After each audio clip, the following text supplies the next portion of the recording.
Hello and welcome to another edition of Shoulders Above the Rest Radio. I'm your host, Brendan, and today we are going to talk about what I think 23.2 is going to be. I'm going to make a very specific prediction on that. We're going to discuss what 23.1 was and how what 23.1 was is impacting my decision on 23.2.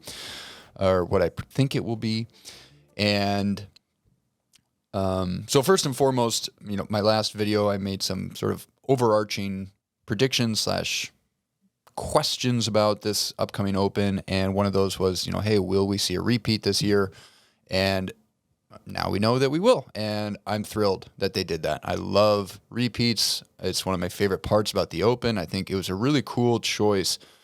The workout itself is one of my all-time favorites. It is a nod to some of the OG CrossFitters, picking one from 2014. You can see what your improvement was compared to, or your fitness was compared to 10 years ago. It was pretty cool to see some of the elites getting more reps.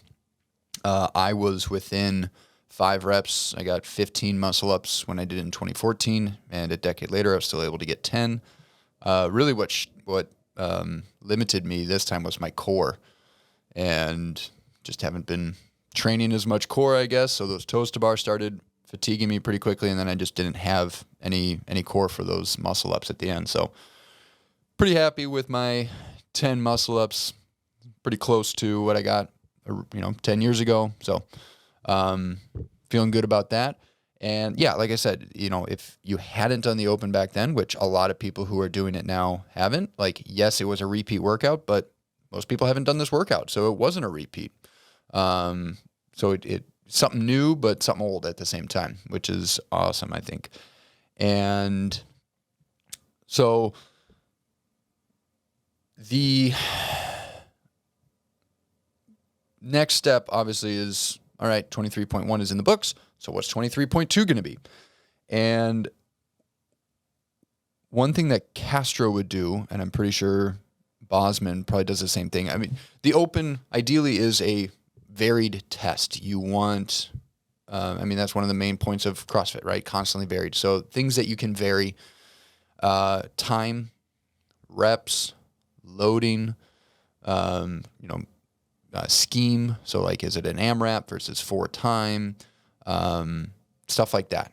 Those are the types of things that ideally you're going to see a range of. Now, with only 3 workouts, that's kind of tough to do, to get a full thing. But I do think that even though the workouts are done once a week, that because you're trying to get a broad range of tests, there's going to be those types of, that type of variety throughout the workouts. It's almost as if they program for 3 days in a row. So within, 3 days of training, you wouldn't do the exact same movement patterns. You wouldn't do the exact same time domains. You wouldn't do the exact same loading. You want that variety that would get you a more well-rounded level of fitness. So I think it's important to look at what 23.1 is in that capacity, and then that will leave us some possibilities for what 23.2 is going to be. So 23.1, it was 14 minutes. Most athletes finished 150 reps or more, with quite a few finishing pretty close to 200, and obviously the elites getting 200 or more. So we're at a pretty high rep range there. Loading was pretty light. You had rowing, there's no load there. Toes to bar, there's no load. Muscle ups, there's no load. Wall balls, that's a light load. And then the cleans is a light to moderate load, especially with only being 30 reps. 135 for most people shouldn't be this excessively heavy thing. It's something you can cycle. Maybe most everyone probably chose to do quick singles, so it's not a heavy load by any means. Movement patterns, you had a lot of lower body pulling between the cleans and the rowing. You had some upper body pulling with the rows and the muscle ups. You had some trunk flexion with those toes to bar. You had a little bit of squatting and upper body pressing kind of with the wall balls, but the primary movement patterns would be that upper body pull and upper and lower body pulls. But even so, none of that was super high in volume. No one piece was. So I'd say most people should be feeling pretty good after this workout. And that's one of the other pieces I like about it is like, it was pretty easy to redo that workout. We had a coach here who the first workout, they took their grips off and needed to put them back on before the muscle ups, and that ate up some time. And then they had some issues on their muscle ups. And so they were able to redo it, and they went from getting 2 muscle ups to getting 10 muscle ups. So that was pretty cool to see. We had a couple other people get a better tie break time. And so easy workout to redo, not overly taxing, and most people should be feeling pretty good going into week 2, not overly crushed. So what does that leave us with, right? Time domain wise, 14 minutes is right in that sweet spot of CrossFit workouts, but we've got a short time domain, 5 to 10 minutes. I don't think we're going to see like a sprint necessarily, which would be less than 5 minutes. You also have like long, which would be 20 minutes or more. And while that's not out of the realm of possibility, like I could see them going that way, like doing a 20-minute AMRAP or something. I think this week we are going to see short. So I think it's going to be something in the 5 to 10 minute range. And I think volume-wise, we're going to go a little more moderate. So I don't think it'll exceed 200 reps, somewhere in that 100 to 200 range. With that being said, I think some of the movements are going to be a little more challenging. So I actually think load-wise, we might get a 2-part workout because 5 to 10 minutes is not very much. And anytime we've done like sort of a quick workout like that, or not anytime, but whenever there has been a second piece and a strength piece, the first piece has been in that 5 to 10 minute range usually. I think the first time they did like a heavy max lift, it was 2015. 15-1 was a 9-minute AMRAP, and then 15-1A was you had like 6 minutes to do a 1-rep max clean and jerk or something. So I think we're going to see something along those lines because I feel like CrossFit does listen to the community, and there was a pretty big outcry that there wasn't like a test of strength in the Open last year. Oops, totally just kicked my camera. And so I think the test of strength is going to show up this year, and they'll try to not appease the masses, but just sort of acknowledge like, hey, this is still an option, right? Just because it didn't happen last year doesn't mean it's never going to happen again. Kind of like the repeat. So I think loading wise, we're going to have a more, because the reps are going to be lower, they're going to have some more difficult movements to get through, to keep us in that 5 to 10 minute range without having the reps go super high. And then I think the second piece will be a heavy load.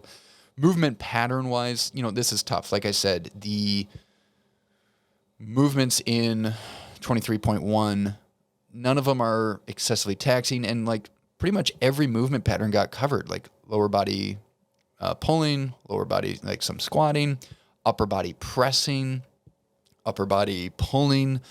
What wasn't there was overhead pressing, right? We never actually took anything from shoulder to overhead. So I think we are going to see some of that this week. So let's talk about what the actual workout could be, what my prediction is. Again, I have no clue.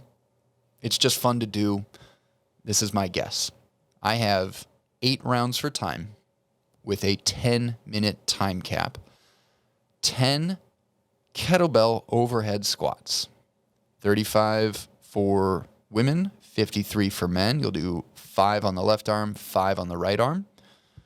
Then we're going to do 5 box jumps, 24 inches for women, 30 inches for men, and then 5 handstand push-ups. So 8 rounds for time, 10 kettlebell overhead squats, 5 left, 5 right, 5 box jumps at a higher height to slow it down a little bit, 5 handstand push-ups. This rep scheme, I think with 8 rounds, you will see the elites somewhere close to 5 minutes, maybe less than 5 minutes, maybe a little bit more. Most people, though, it will be a challenge to finish under that 10-minute mark just because any single arm overhead stuff is pretty tough. And then you're pairing that with some handstand push-ups.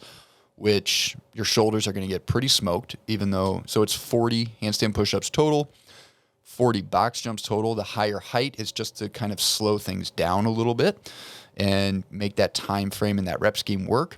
And then those kettlebell overhead squats, it's a different movement. Haven't seen that in the open yet. Haven't seen the kettlebell before. I want it to be kettlebell swings so bad.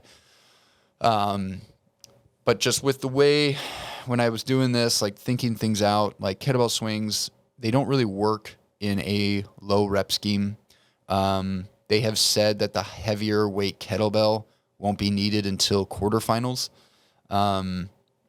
So I don't think we're going to see the 70-pound kettlebell right now. For the scale division, what I think they'll do, since the kettlebell weights don't go below 35, I think they'll just make it a goblet squat. So RX, you're going to have to hold the kettlebell overhead. Scaled is just going to do a goblet squat for 10 reps. Or maybe a single arm left, single arm right in the front rack. Maybe they could do something like that. Box jump height for scaled would be a little bit lower. And then instead of handstand push-ups, they could make scaled do wall walks, right? That's something that maybe people have done before. Maybe they've reduced the reps on the wall walks because handstand push-ups are pretty quick. So some ideas there. Like I was saying, it's 8 rounds for time, but there is a 10-minute cap on that. And at that point, 23.2 A or B or however you want to classify it would begin. And that is going to be 8 minutes to establish a 1 rep max snatch. So that'll be with the barbell, separate section. You've got your shoulders warmed up. You've done some jumping, so those hips are warmed up. So those movement patterns are pretty warmed up, but also fatigued. And then, you just have 8 minutes to build up to a heavy 1 rep max snatch. So we've got a short, high intensity piece, not super high in reps, 160 reps total between the 80 kettlebell overhead squats and then 40 box jumps, 40 handstand push-ups. So only 160 reps, which is right in that moderate range. And a 10-minute cap with the elites finishing closer to 5. We're landing in that 5 to 10 minute range. And then we've got that 8-minute window to establish a 1 rep max snatch. So that's just load. There is no time component to that. So that's it. That's my prediction for 23.2. It is going to be Roman Kronikov versus Patrick Vellner on the live stream, which I'm excited to see. That should be a good matchup. And yeah, we'll see what Boz has in store for us. But that is my prediction. And I will probably be absolutely wrong. But it's still fun to do this. Let me know what your predictions are. Put in the comments if you have any thoughts. And I'll see you guys at the gym.